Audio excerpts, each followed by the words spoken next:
valleys have very different meanings. They are metaphors for different things for humans. For most of us, when we think of hills and mountains, we think of the high points of life. Joy, elation, ecstasy, achievement, success. But when we think of the valleys, those are the low points of life.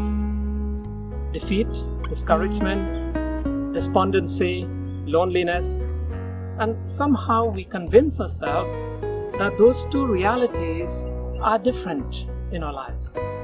More importantly, that God is different in those two realities. We get the impression that when we are on top of a mountain or a hill, God is somehow closer to us, or we are closer to Him. But when we are down in the valley, we cry, we mourn, we complain, because we think that God is farther away from us.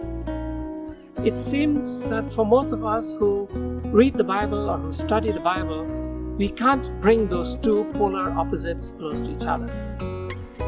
However, when you read the Psalms very carefully, you discover that neither of those metaphors distances us from God.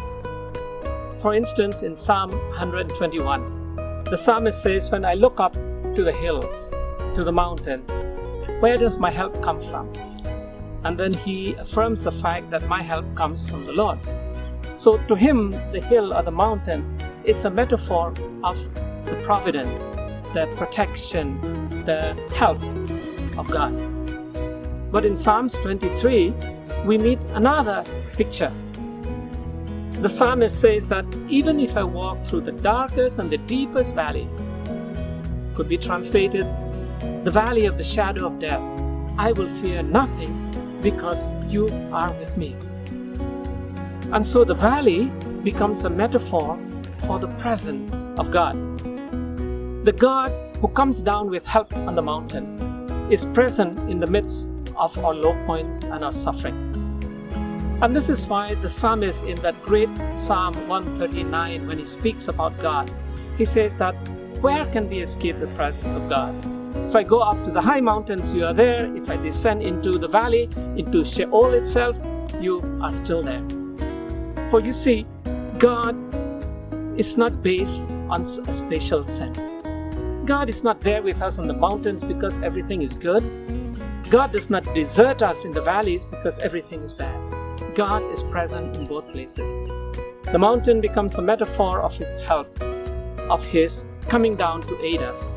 The valley becomes a metaphor of His presence, His being there when we need Him most. You see, God is not limited by space or time for that matter. We are the ones who instill meanings into metaphors that sometimes make them contradict each other. But in the Bible, hills and valleys are just places where God is.